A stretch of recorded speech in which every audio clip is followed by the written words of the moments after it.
Okay, so this afternoon we're going to talk a little bit about discipline in the workplace. And that's something that I'm sure you've all had some experience with. Anybody have any interesting experiences about discipline that they'd like to tell the group? Nothing? Can we shut the mics off for a minute? Don't trust drug addicts with a fuel card. Don't trust drug addicts with a fuel card? Yeah, that can be a problem. Sounds like a disciplinary situation, potentially. Or, as you probably found out, it is a... And somehow that becomes your fault.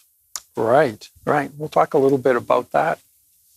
Anybody else have any interesting stories? Any learnings with discipline? Anything particularly that they would like to get out of the session? Anything you'd like to know more about? Smartly. Okay. Document. Yeah, we will follow a process, and this process is a tried and true process, and it's very defendable. And it's if you've done the process right, and you have to go to court for something, it will help you immensely. All right, to get right into it, my old friend again.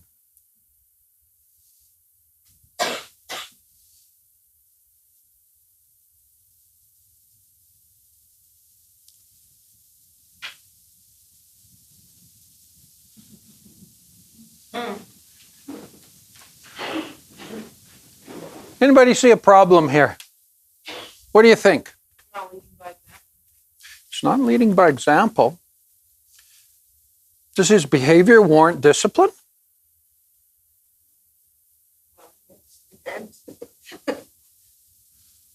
What's he saying right here? So embrace it or I'll fire you. Is that sort of like bullying? Yeah. That is the inappropriate behavior, really. Bullying, threatening others. We don't tolerate that in our workplace anymore, do we? We did until a couple years ago, but now we don't like bullies. And that guy down south of the border's really driven that point home, how much we don't like bullies. So in this situation, just let's assume that this is reprehensible behavior. How could this be reported? The CEO has threatened you, bullied you. How do you deal with that? But has he really threatened or bullied them? He's just saying if you don't embrace the changes of the company, you're going to... I'll fire you. That's what happened. But he's threatening you. He's threatening you. If you don't do as I say, because I decided to say that, I'll fire you. If you don't do what I say, I will be. Yeah, there's a better ways to say it. Yeah. But let's make the assumption that we have a CEO that's behaved poorly and somebody wants to report that. Who would you report that to? What policy did I talk about building earlier? Right. If you have a whistleblower policy, you'll have somebody on the board specifically for complaints that are about senior management, and you can't take them to anybody in senior management because it's about them. So you'd have to have somebody at the board, and a whistleblower policy would be where you do it. I think in this case, though, even if you didn't have a whistleblower specific, you could probably contact labor standards. Yeah, but this is the CEO. This is your boss's boss here. Do you want to rat him out? Don't you want to remain anonymous here? You're supposed to remain anonymous in call. Yeah, I'd feel better going to the whistleblower. Yeah. And if you did report this to the board, to whoever's responsible at the board, what kind of action would the board take, do you think, or ought to take?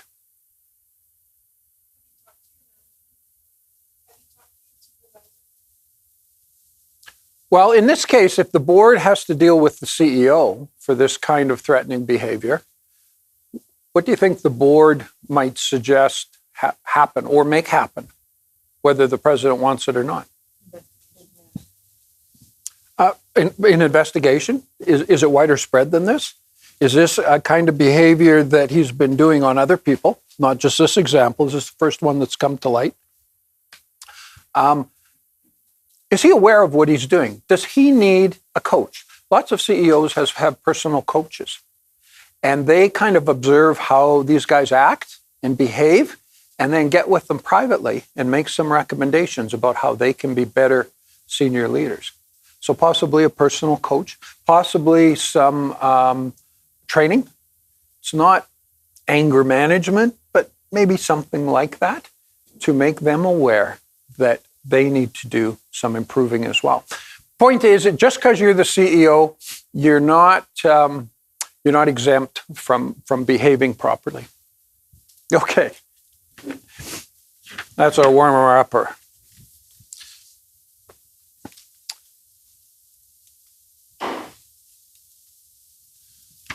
So what discipline issues do we need to cover? Nothing specifically has really come up. Anything else come to mind with you?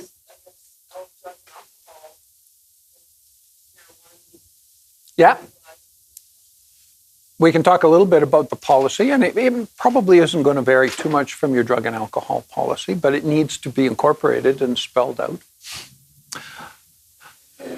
Unionized situations aren't appreciably different when it comes to discipline. We're going to follow a 4-step disciplinary process, same kind of 4-step process that you would do in a union environment. My only caution would be if it's a union situation, you have obligations to at least offer to ensure that the employee has a shop steward present if you get to discipline. And they can decline it, some do, but at least you've made the offer. And the other thing is to just be really squeaky clean on your documentation and your investigation and stuff, because they're very good at picking that sort of thing apart.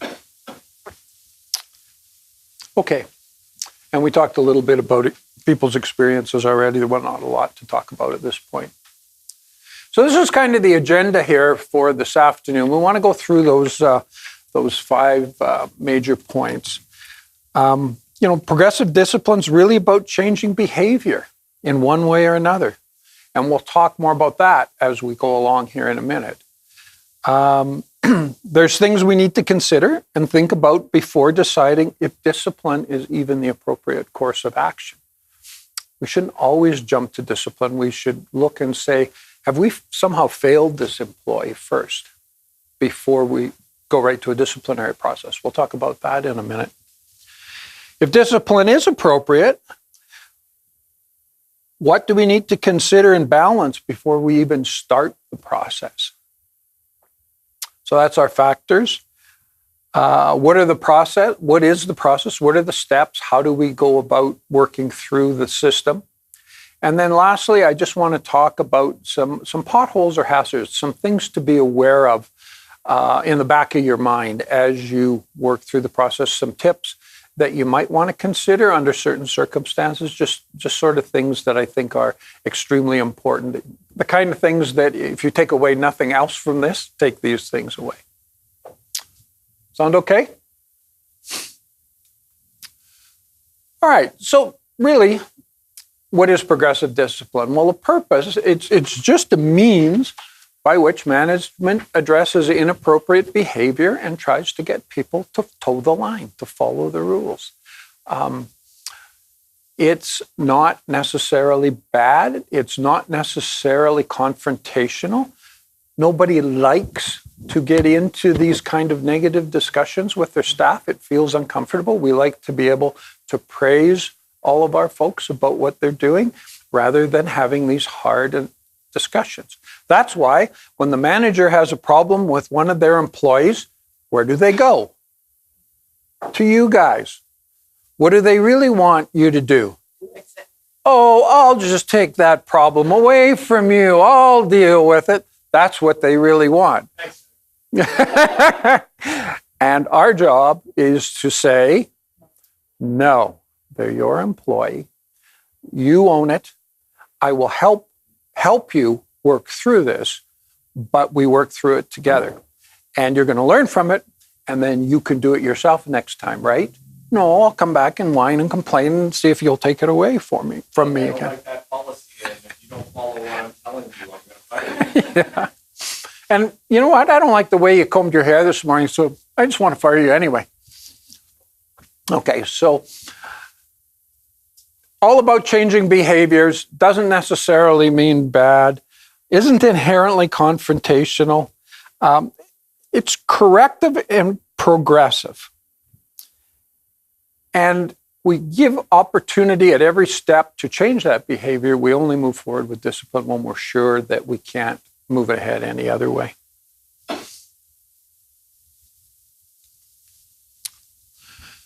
So let's talk about the second thing, minimizing the need. So really, this starts with a good orientation program, or at least it's a good way to mitigate some of the opportunities for discipline, just having good orientation. And I think we talked about that a little bit. You guys talked about the importance of, half a day of orientation. And line managers don't like that. They want to take the person right out in the field. But there's a reason for that. If we spend time making the employee feel comfortable, understanding the company, understanding a little bit about the do's and don'ts, understanding what the policies are, that can go a long way to heading off discipline right at the start, because they have a clear set of guidelines to which they know they're supposed to operate. So your orientation should contain a behavior policy or statement, a code of conduct, something like that. We should at least refer to it in our orientation. We talked about referring to it in the handbook earlier. Should provide rules and guidelines for acceptable behavior, policies and procedures for the way in which our company goes about accomplishing different tasks, that the employee knows their expectations, and there's consequences if they don't meet those expectations. By doing an orientation, we know the employee knows about it. They're aware of it. If we don't do orientation, we just give them some stuff, they may or may not look at it. But by walking through it, we have a much better likelihood that they've actually internalized it. And we talked about sign-off as well as part of orientation, that we need that statement of understanding in some way to say that they agree to this. We need to have written policies, okay, and we would have that, likelihood in our handbook, and if we have a policies manual, but they need to be written. Being just understood verbal, that really isn't the way to go. We have job-specific expectations. So this may not be always your job to do. This might be the hiring manager's job to do. But if the manager sits down, goes through the different tasks that the employee's going to be working on and understands how to do them right, what are some of the pitfalls, and what the desired outcome is, and perhaps just allude a little bit to what happens when we don't meet that outcome. And that we have strong leadership, that we have managers that have a performance management process in place, that train and coach and give the employees regular feedback. So we're not just talking at the start of the year, here's your objectives, bud, now go out and do it, and I'll tell you how you did at the end of the year. That gives opportunities for things to go sideways. This regular check-in all helps towards the kind of behaviors we want and lessens the risk that we're going to have some things happen that might require discipline. So minimizing the need. So I came up with 8 factors to consider if we actually have to move to a disciplinary situation. And these are kinds of things that you need to go through in your own head as you look at discipline. So, were the work rules or policies provided to the employee prior to the violation? We all know it's management's responsibility to do that. Did management have a history of ignoring certain things? For example, safety policies and not enforcing it for some, but now have decided to enforce it with this individual. In other words, the whole consistency issue. Are we consistent with what we do? Was there a policy indicating inappropriate behavior or incompetence could lead to discipline, or something in a policy, I guess is a better way to say it. Being a few minutes late for a shift would not be viewed as serious as striking an employee or stealing from the company. So the seriousness of an offense comes into it. A long service employee with an exemplary record might be treated differently than a habitual offender, depending on the situation. Won't matter what the service is if you're caught red-handed stealing from the company, right? But if we have somebody that has a history of being a very good employee, and this is very much out of character, we might go at it a little bit differently. I just want to make a note about collective agreements here. In some collective agreements, there is a expiry date for previous discipline being used to combine other new discipline. You guys are nodding, so you're aware of that. But what is it, about a year?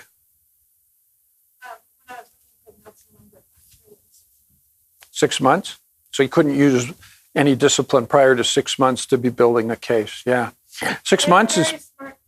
They were smart to get that in, and that's a very short window. That you can have... Oh, yeah, yeah. So they play that game. They know when their window's up, so you can't bring up the prior stuff. Your record has been expunged. The new buzzword out these days. Provocation, something to consider too. If you've got a situation that's fairly serious, that's acting rudely or violently, was the employee provoked somehow? That's no excuse. Just because somebody calls you a bad name, you can't haul off and punch them and kick them and stuff like that. But if they were provoked, that may influence how you go about doing things. Certainly, you're going to want to investigate it very thoroughly at that point. And sort of how does the employee feel about the situation now? If these things go to arbitration and the arbitrator doesn't see any remorse or any feelings that maybe I shouldn't have done that, well, sometimes kick them a little harder, right? We see that in the courts. We always have the victim statements and is the accused showing any remorse or not? Same sort of thing happens here.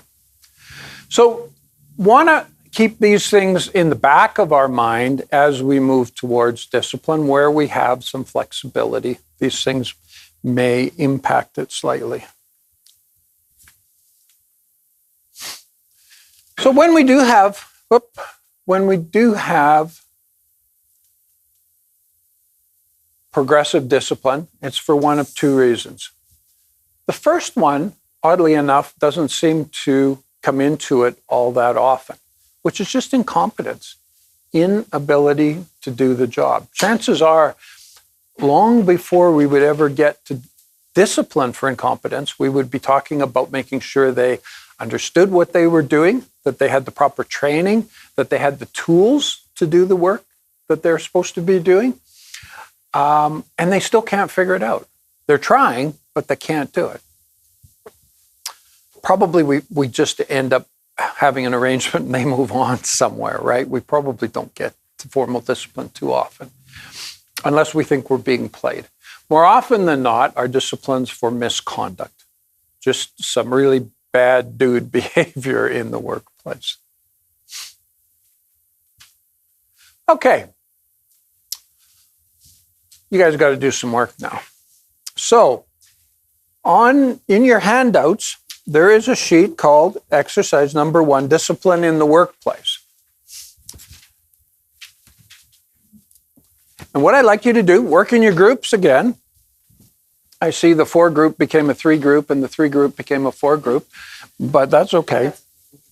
And have a look at the misconduct there. There's 10 items of misconduct. Well, maybe we'll do one together.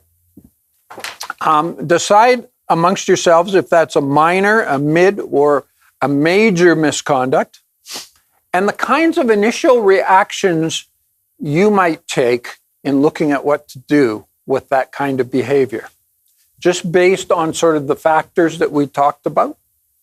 What sort of things would go through your head as you decide what your next steps would be? Okay, why don't we take 10 minutes and do that? So let's talk about some of your thoughts on this. Who wants to, I don't know, why don't we go left, right? So left group, what do you think on the first one? Regularly late for work. Is that a minor, mid, or a major? We said all. Depends on the situation. Okay. And what's the initial action required? I guess we'd have to figure out what the situation was behind it. Well, they're regularly late for work. Presumably, you'd had some discussions with them before. Presumably, this hasn't gone unnoticed, and you just said, hey, Bob, you're late. Bob, you're late again. Bob, how come you're always late? Now, if you were a good manager, you've got a cheap alarm clock bought for Bob. You kind of have it on the side of the door. Bob, what time is it you're supposed to be here? Hope to see you there at this time. Bob, oh, what time is it? You're 10 minutes late again. You've played that game long enough, and now it's time to talk more formally about this, okay? So we're probably to the stage of a verbal reprimand, and we'll talk about verbal reprimands in a minute. Fair enough? That be agreed? Anybody else have anything else? Okay. Side 2, the spokesperson. Fist fight with another staff member. We consider that to be major. That's a major. Yeah, it gets pretty, many things more major than that. Okay, so what's the initial reaction? The initial reaction would be obviously having that conversation with 2 employees, then having an investigation of to what happened. Would you do anything with those employees while the investigation's going on? Suspension or on administrative leave. Oh, administrative leave. Yeah. Is that a new word for suspension? Suspension, administrative leave, that's what we call it. Okay. And do you suspend them with pay? Your call. Somebody's going to say, HR, what are you going to do? Investigations through who knows what happened. So how should we put an employee off and not pay them when they could have been not at fault at all? They could have been the one on the ground getting the fist bumped into their face. I would do it without pay. I would do it with. It's actually, legally speaking, you can't legally suspend anybody without pay. Legally. It's done. We do it as part of discipline when we're further along in the process, if we get to a suspension, but legally you can't do it. But I would probably be inclined to suspend them with pay just because it's probably not going to take too long to get to the bottom of it, and then you will be able to decide what discipline happens. Maybe you're going to fire them both. I know this group, they weren't going to dick around at all. They were just going to punt them right now to the gallows. Let's string them up right now. And then you might suspend them without pay and get your money back anyway. But probably suspend them with pay. Might not be a bad thing. You want to check for provocation. And although it was a fist fight, you may find one guy was doing all the fighting and the other guy was just doing all the taking. And he was the one on the ground. He didn't even get a punch in. So is it fair? And even for the bad guy, let's assume they're both bad guys, okay? And they're both just getting at it and they don't like each other and they know the rules because we have a policy saying no violence in the workplace. Would we just fire them? What if they're in the union? What if they're in a union? Would that change anything? No, we're going to punt them anyway, right? No, if they're in a union. What's going to happen in a union? Rules. There's people there, they can ask for their union rep. Right. And they've been exemplary employees up till now. And unfortunately for their first offense, they just pick a really big one. Yeah, you probably couldn't make it stick. inside a union, it would just follow the process. It would be a serious one. And if you can show that they knew better, this was something that they ought not to have engaged in, and they knew they shouldn't have engaged in it, maybe you can go further along the disciplinary process than the start. Maybe you can go to a suspension without pay. But if there's not a lot of background on it, you might not make a termination stick. I can go up and punch somebody, and I cannot get Plain anger management, you need help. Yeah, it's. I'm not saying I don't agree with you. I'm being the devil's advocate now. I'm just thinking Yeah. that that's a pretty common, is that you don't put your hands on someone. Yeah. And if you do, Yeah. that there should be serious Yeah. consequences. And I don't think Yeah. your job is not. I think inside a union on a first offense, you probably would. Which I'm not saying it's right at all. I'm just saying that probably would be the way it would go. Okay, won't spend too much time. Bullying a direct report. Where do we go? Other side.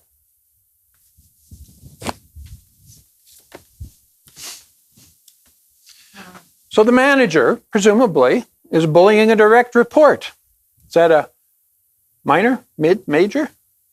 We put it as a major and conduct an investigation on what the bullying was all about. Okay. You would look for how long it's been happening. Has there been any witnesses? Does anybody know of other situations? This one is an interesting one. Does anybody know why I'm going to tell you this is an interesting one? Sometimes an employee will perceive bullying when all a manager doing is performance managing their employee. I've had that happen. My manager's a bully. He told me I needed to work harder and get my work done on time. Really? He's a mean guy, isn't he? Yeah, perception. That's right. It can be perception. I'm not saying that bullying can't happen. We only have to look at the White House. Absolutely. But it could be that. It could be that. That's why you really need to investigate thoroughly to make sure it's not just an employee who doesn't like being told to do the job they were paid to do. Or just some people are a little more emotional or soft. Well, and some others are more direct. Yeah. And one person maybe softer takes the direct person way to the next level. Like that it's that's like, right. oh, that they bullied me. Oh, no, that person's always direct. I mean, it's perception. We've all had good managers that we'd go to the wall for because they cared about us, and even when they told us we screwed up, they did it in a way that showed that they were trying to improve our performance, not to make us mad. Others don't have so many good people skills, and it's the way you say it sometimes. Okay? Divulging confidential information.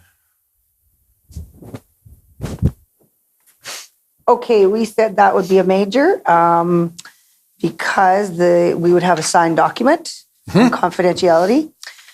We would probably still have conversation and then possible suspension or termination depending upon what was divulged. What was divulged? And the other thing we talked a little bit about earlier was intent. Intent, right, yeah. Did this person knowingly give away information that they ought to have known better than to give away? Or was it casual conversation and they're just visiting with a friend and they gave away something that's really come back to embarrass them? But they didn't mean to do that. It was a mistake, because sometimes... Yeah, but a mistake of really serious information, Yeah. it's harder to swallow that as an Yeah. honest mistake. That's right. Okay, good. Exceeding break times. Back to the other side. Okay. Exceeding break times I put as a minor. And we're assuming that we've already talked to them about them exceeding break times prior. And we have a clear policy about hours of work, which includes our break times Yeah. and all of that stuff, and they are aware of that. I would start a verbal warning for that. Well, probably, again, we've had some casual conversations. Yeah. And then we would start at a verbal warning. Yeah. You're right. Yeah. You're right. How many of us have observed one group of people that seem to have way longer and way more frequent breaks than others in the group? And who would they be? The smokers. Yes! And it's not fair. And it's really hard to say, especially when the manager smokes too, that they can't be doing that one. It can be a difficult one. Right. Okay, failure to notify absences. So this is a person.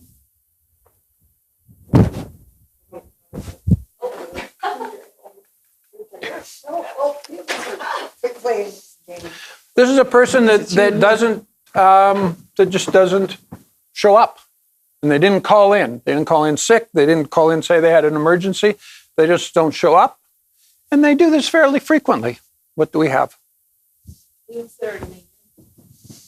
a mid anyway, for sure. It's not a minor. Yeah. Mid to major for sure. And what are we going to look at to decide what to do? First of all, Well, the conversation again. We're also going to be able to investigate the situation to see how repetitive it is, and also something to be considerate when we're doing these things is people's culture, due to the fact that is this something that they normally do when they're in their culture? Yeah. Because that one sometimes people don't realize that relaying that information on is necessary consistently. Hopefully we have a policy. And the policy says that if you cannot make it in for work for any reason, you must call and notify your manager immediately. Please ensure you have your manager's phone number with you at all times. If you have a policy that says something like that, I don't think I'd buy the culture thing. I know where you're coming from. But they've signed off. They've agreed to abide by this policy. Can't go and say, yeah, but therefore I don't have to, after the fact, if you've signed off on it. We typically that happens lots in our world because there's night shifts. We would try to make contact with them. We would give them that benefit. Yeah. If there's no contact, unless, then if they did come back to us 2 days later, it was because, they were in an accident, they were, nobody knew, those sorts of things, you look at the situation. But we give it a little bit of time and then position abandonment. And we're talking about multiple times. We're not talking about one time. Somebody's cell phone could be dead. They don't have a landline. Yeah. There could be a reason. This is constantly doing this. We just ask them, why didn't you call? There's a policy. Why didn't you call? Oh, I forgot. Oh, I don't know. Oh, you don't really want a job, do you? Got to call it sooner or later. Okay. Insubordination with the boss. The boss comes to HR and says, Sally's insubordinate. She won't do what I tell her to do. She's always questioning me. She's always just saying no. HR, will you handle this for me? What does HR do? So that one again is situational, depending on the situation, I guess. Seeing why they keep refusing requests from their boss. But the action, I would say, or we would say, would be if we already had a few verbal conversations with them, then written. Yep. And does the employee have a clear understanding? Has the manager taken the time to clearly articulate what it is the expectation is? They're not asking for things that are above and beyond they would ask for a similar employee on. You get all of this from the investigation and you make a decision. Okay. Physical assault on a coworker. Who's up? So you again? Okay. Physical assault on a coworker, minor, mid, major. Well, we go mid-major, and we would do the conversation, obviously, first, find out circumstances, investigation, and then possible, again, suspension, discipline process as far as if it was you got to find out what's going on, I guess is the main thing. I want to check and see if it's provoked. Provocation, kind of similar to the Were they fist fight. Were they protecting themselves? Yeah, it's very, Yeah. well, it is. It's really exactly the same as the thing, fist so fight. it's Okay. Personal use of company assets. Just do another one. This one could come up occasionally. We'll just do another one and then you can do the next. Okay.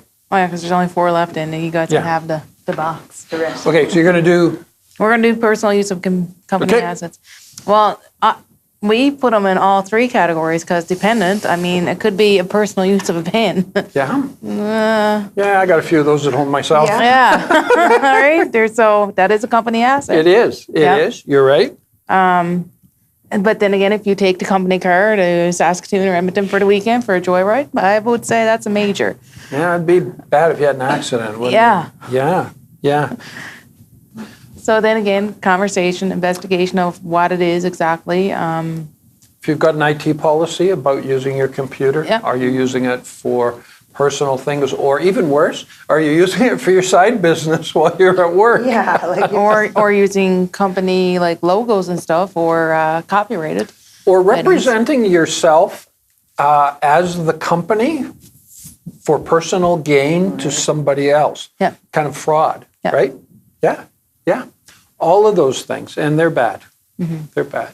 But it's such a range. She's right. Right. Using a No. pen or using the That's right. laminator. It's like, you're not supposed to use the Yeah. laminator.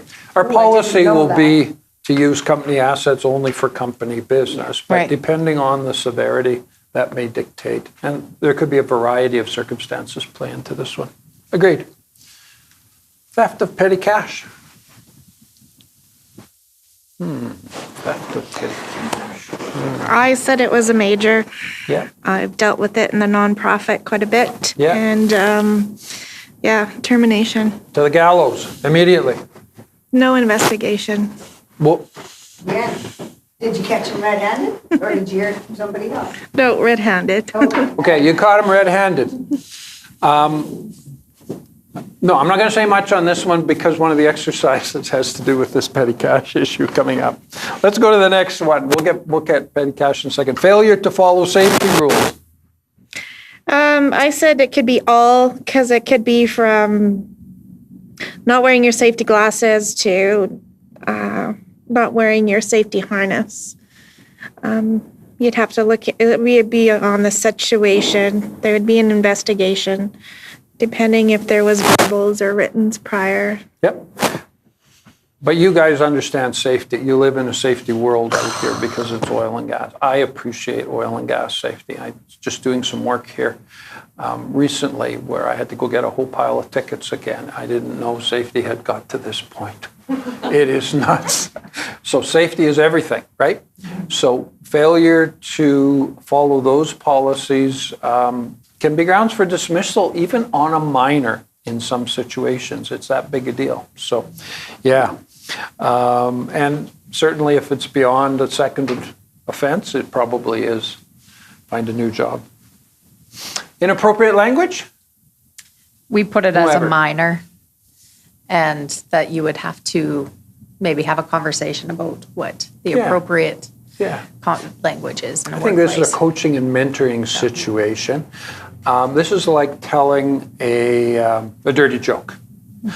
To your crowd, everybody laughs and thinks it's funny, but you got to be careful that somebody doesn't find it offensive. Language is the same, right? I've been guilty of that. Actually, this came back to haunt me. I was very embarrassed. I had said a joke, I don't remember what it was, and somebody thought they were offended by it. I thought, you got to be kidding. Well, yeah, but what's offensive is in the eye of the beholder, not in the eye of the talker, right? So you have to be very careful with that. And I apologized, and I felt very bad about that because it wasn't intended. But, I got to be respectful of how somebody else views it. I reported somebody because they were used to teaching a safety course to the male. And it was a first aid course. And the joke he just told was really Derogatory? unbelievable. Yeah? Yeah? I reported it within 5 minutes. Our next break, I reported it Yeah? because it was not good. Yeah? at all. Did you report it to him, telling him it was not good, or did you just report, like, where would you report that? I would just went to the receptionist.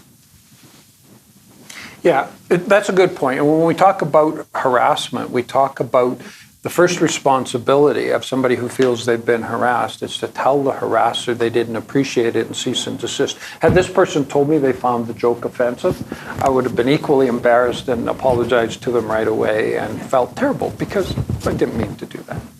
Yeah, but the sentence before he's told the joke was, Yeah. if I get feedback that this is inappropriate, I'll change my jokes. Yeah, but he was an instructor, right? He should know better. Yeah. Okay. Last one, dishonesty. That's when you fill these things at the end, and you put what you really think. Okay. Dishonesty, that was not a good thing, right? Again, there's not much clarification here. What is the dishonest thing? Did I borrow your pencil? No. Do I have my pencil back? Yes. No. Okay, you lied. You borrowed it, but you only borrowed it for 10 seconds, so that's okay. Degree here. But again, the whole purpose of this, just to show you there's a lot of factors that can go into play depending on the type of situation, depending if a union's involved. It's not always as clear-cut and as clean as we would like it to be. All right, let's move on. What are we moving on to? Okay, let's start to look at the steps in progressive discipline. So, as a preliminary step, let's talk a bit about investigation. Now, you guys had a whole course on that, right? End of September? No? Ada, when you were out here before? No? Okay. I thought there was something on investigation. This probably, as you can see by those examples, a pretty critical part to investigating issues that come up in the workplace. Maybe the most important part. We need to be very thorough, particularly on very severe situations where the consequences aren't going to be pretty, could end up in litigation. We want to be thorough on our investigation. We've got to be accurate. We've got to record everything. And we've got to avoid exaggerations and any personal biases. And when you investigate something, it's really hard to not form an opinion somewhere along the way who's guilty and who's not. And then it's easy to start writing your investigation sort of slanted the way you see it. No, we don't want to do that. We want to be really clean and try and, as much as we can, to keep our own thoughts out of it and just report the facts. And sometimes in a very serious situation, it may be worth the company's money to get a professional investigator in, to take it out of the hands of HR, because HR is usually the investigator. And in the eyes of the offender, we're perceived as management. Of course, we're going to side with management. Of course, it's going to go badly for me because you're all part of the management group. So sometimes in a high-profile situation, a third-party investigator might be a way to go. Or if it's something like where you need a forensic guy in, like in finance or something. Somebody's stealing money from the company, but under the table, not petty cash. It's more serious. You may need a forensic auditor or somebody from the outside to do a proper job on it and be perceived as neutral. Discipline considerations. Okay, we've really talked about a lot of the factors to think about, and then we have to think about how strong is our case. Based on our investigation, based on our factors, how much stuff were we able to dig up from the investigation? So many times, it can be one person and another person, and something bad happened, but we don't have witnesses. Oh, man, now this becomes a he says, she says. It's really hard to know what really happened. Are there other factors at play here? And the good example is drug addiction, alcoholism, mental health. Somebody just lost their child and they're not themselves. Sometimes there can be other factors at play, and really, if it went to court, some of those other factors would be considered. But any of those things that are now considered a health problem, soon to be cannabis addiction, we now have to assume some responsibility for rehab. But you only have to do that. Disability. Oh, disability, sorry. Well, but addiction's and a disability too. My experience with that is you only have to send them once for treatment, and if they repeat, to the gallows. You don't even have to do that. If your company is going to experience hardship. Yeah, that's true. And in a small company, in a small not-for-profit working on very little budget, that would be undue hardship. You just don't have the money to do that. Even just a small company in general. Yeah, because it's expensive. I was with one organization where we had to send somebody to Henwood to dry out for about 3 weeks. And this was alcohol, and we did that. And we brought them back, and they reoffended. And they were in the union, and there was no question. You only have to spend money on them once.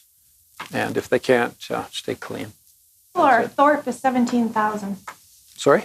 The Thorpe Center for a week is 17,000. For 1 week? Wow. And 1 week's not enough, is it?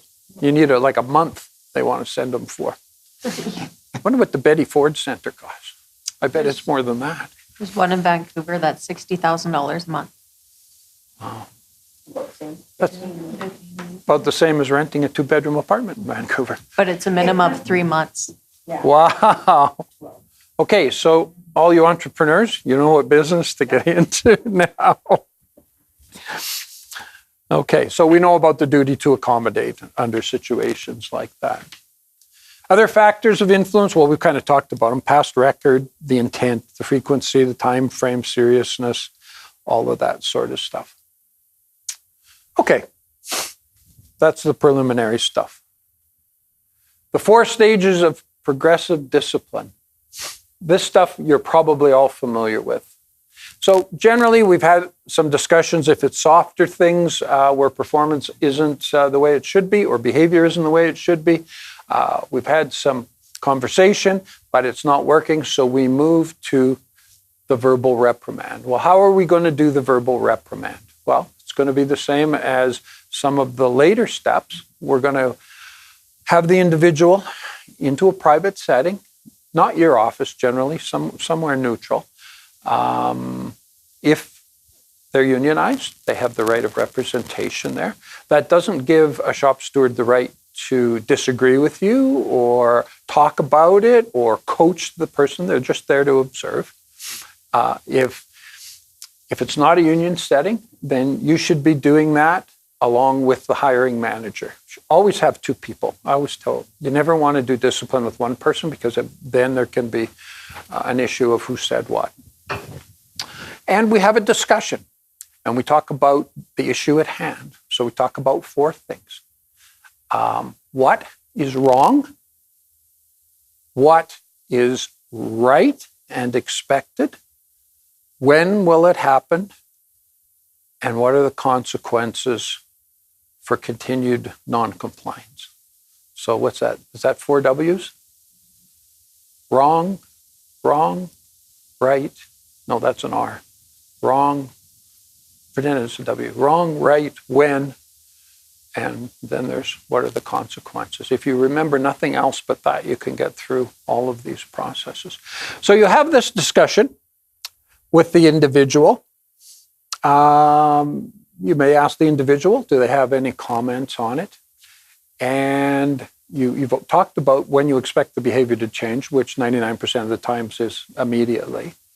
And you've told them that there'll be more discipline, more progressive discipline, even up to, you can even tell them up to including termination if things don't improve. That's kind of the end of it for them. Nothing for them that you want to ask them to sign at that point because it's verbal. This is a verbal thing. Now, I would strongly recommend, even though it's verbal, that you do it up as if it's a written, only it's called verbal reprimand, and you go over everything just in point form. This doesn't have to be formal. Everything that you've discussed, what you've said, any comments they had, and that's the end of it. In the file it goes.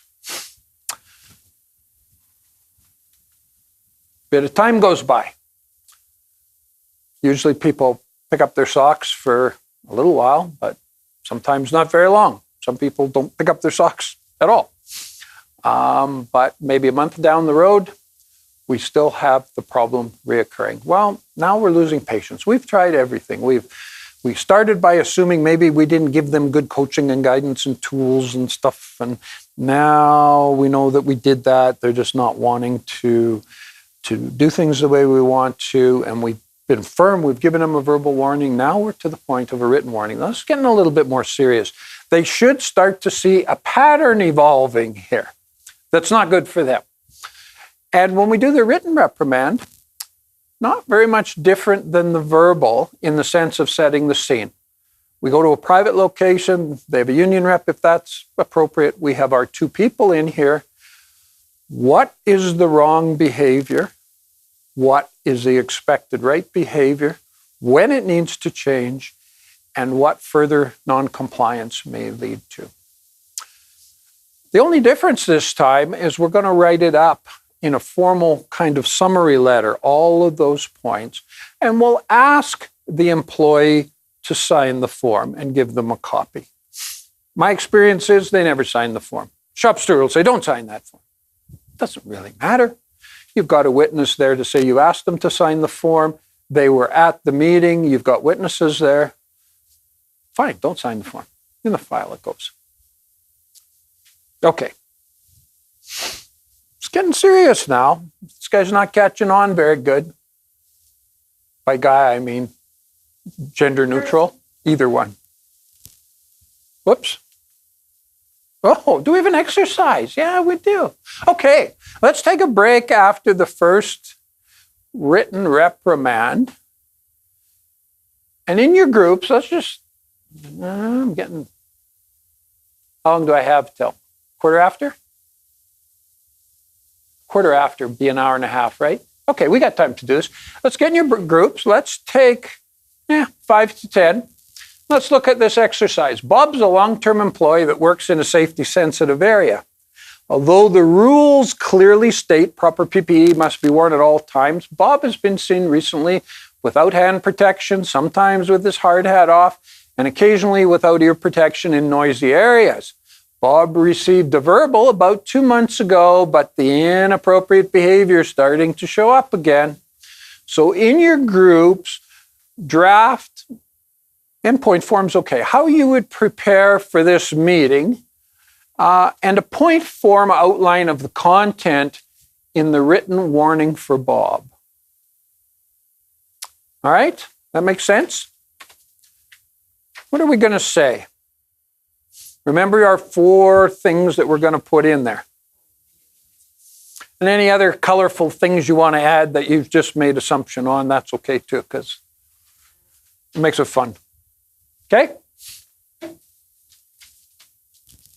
Who's written these up before? Anybody? Oh, okay. 3 of you have. So 3 of you, this is old hat. For the rest of you, a little bit new, but if you follow the model, it's not too difficult.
Okay, there's your 4 W's. I've taken some liberty with the word right.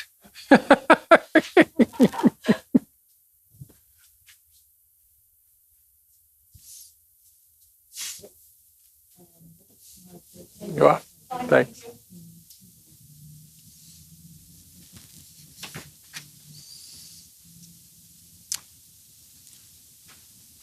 Might want to quote our policy, because we have a policy on all of that he signed off on.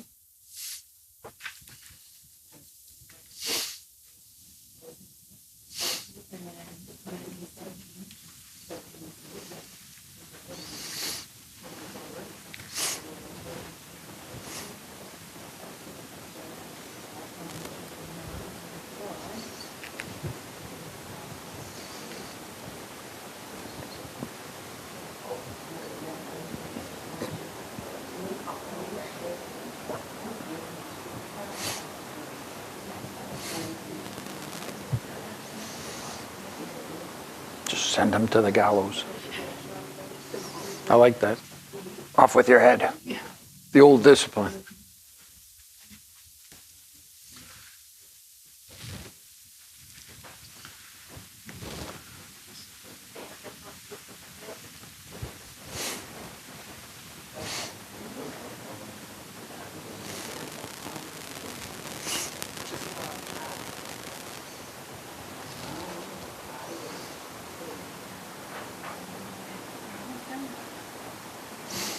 Yeah, it's a pretty simple process with this stuff.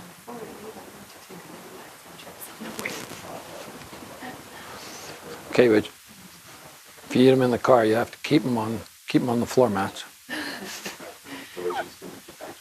Yeah.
So, what did we decide? Let's start with the first part of it. How do we prepare for the meeting?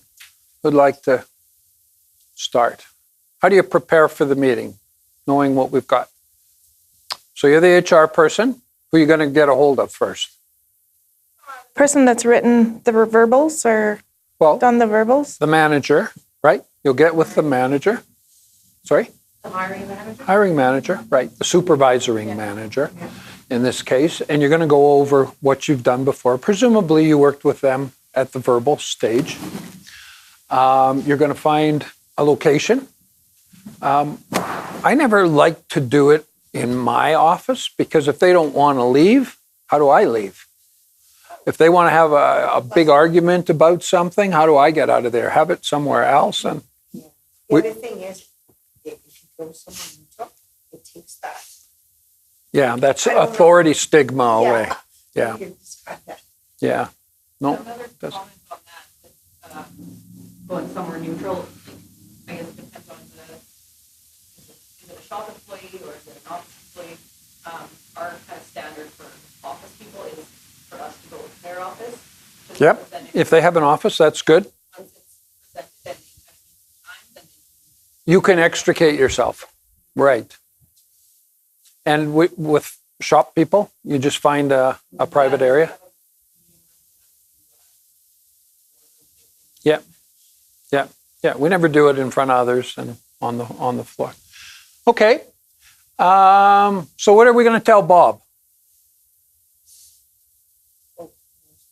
Sure. Oh, yeah. Forgot. All right, we're going to tell him, we're going to talk about what's wrong, that he's not wearing his proper protective equipment. We're going to talk about the correct behavior, the fact that we reviewed it verbally with him already. And that's important that we reference that we've already had a verbal, so this is the second thing.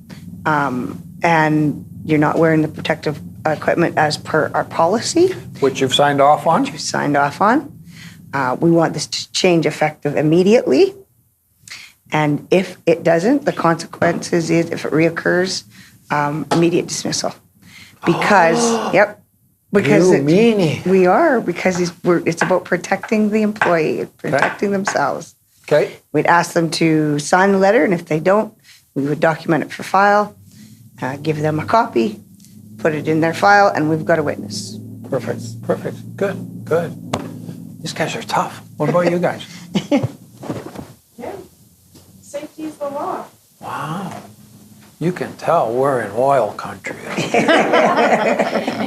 Or you buy the crew lunch next time you forget it. Right. That's bribery. Okay, very good. Very good. So we've now dealt with Bob after his first written. Frequently, but obviously not in Bob's case, he's toast. But frequently, we would go to a second warning letter, and sometimes the second warning letter might be a suspension, and that would be a suspension without pay because we have good cause for that. And again, we follow exactly the same process. But when we sit down with Bob, we reference the verbal and the first written.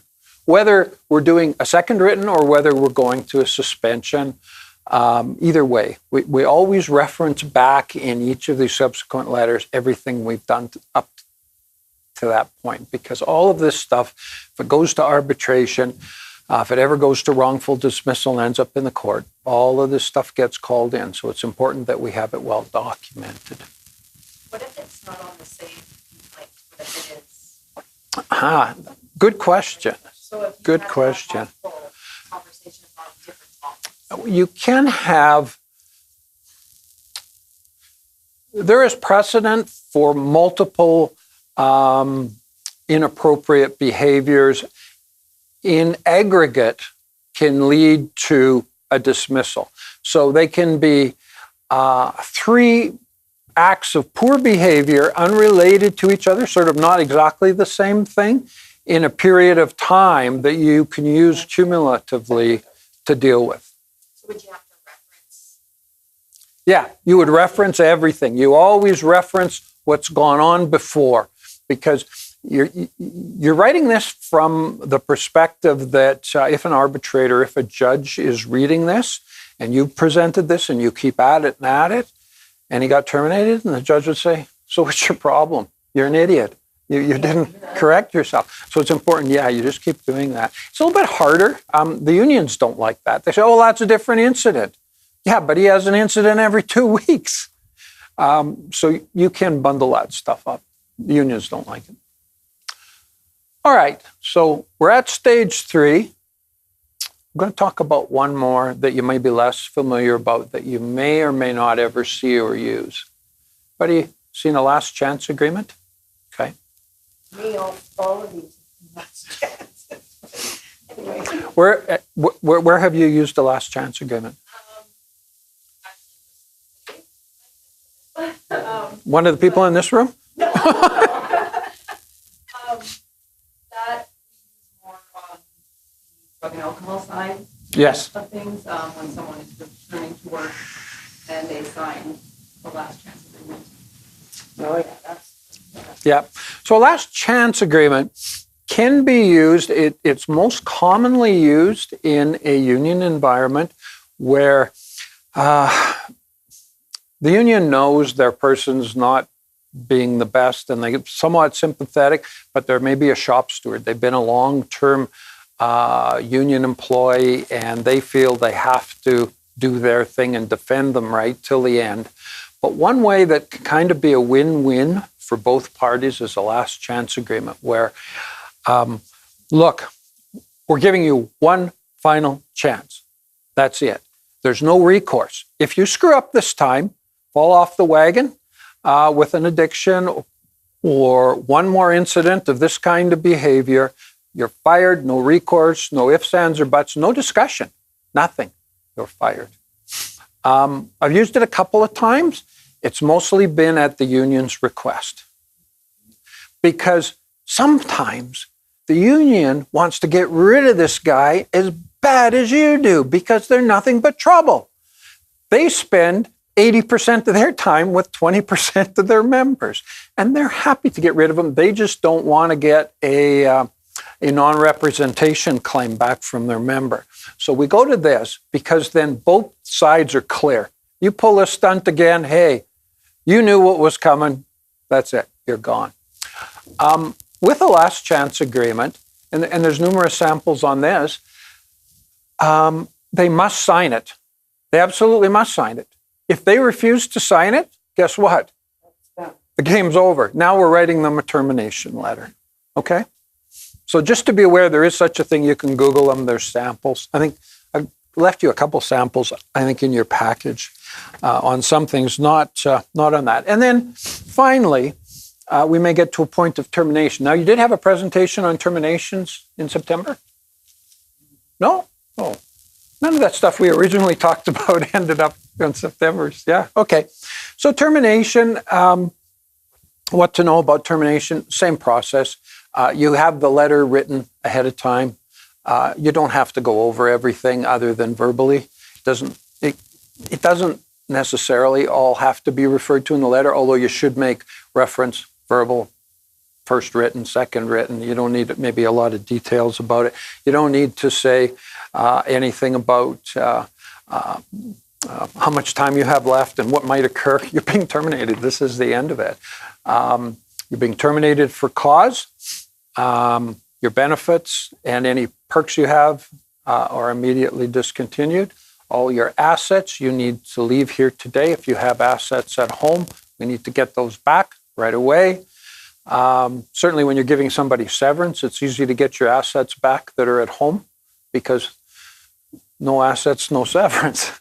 A little tougher here, but generally by this point you kind of see the writing on the wall and hopefully you've got that stuff. Collect their assets, you give them their letter, and you just make sure they got home safe, really. The one piece, though, that it is important is once they've exited and they've left, the people they work with, telling them what happened. And that's just a very brief meeting. You maybe support the manager, and you say, we just wanted to all tell you that Bob's no longer with the company. We wish him well, and that's it. We don't answer questions. Why Bob got the heave-ho? Why Bob swinging from the gallows?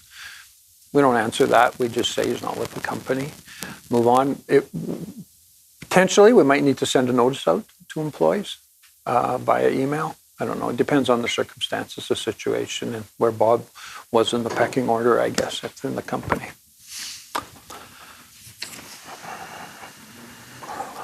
Oh, and let payroll know, too, so they don't keep paying you. All right, are we out of time? Yeah, okay. We won't do exercise 3. Just have a look at, I'm just going to show it to you quick, but we're not going to do it. So exercise 3 was Jack as an accounting clerk for 2 months. His boss thinks he's stealing petty cash. Jack's a visible minority. What are we going to do there? Quick, you guys are good at this. First thing, we're going to investigate, right? And well, we have a little unique situation here. Yeah. Do you see it? Yes. Right? Jack's on probation. He's a 2-month employee. But just because they're under probation, you want to have good reason to terminate them. I know sometimes we terminate because we don't like the way they comb their hair in the morning. I know that sometimes we just don't like them. So we get rid of them and we say you weren't working out. But here, Jack's a visible minority. Jack might go to human rights and say, I'm being discriminated against. Hence why you want to still have good grounds for getting rid of Jack. So you do your investigation, everybody you talk to, it all points to Jack taking the money. So you go and do it. So, yeah. He could still go to human rights. I don't know. Yeah. I don't know. I've never had this happen to me, but I think having dealt with human rights numerous times for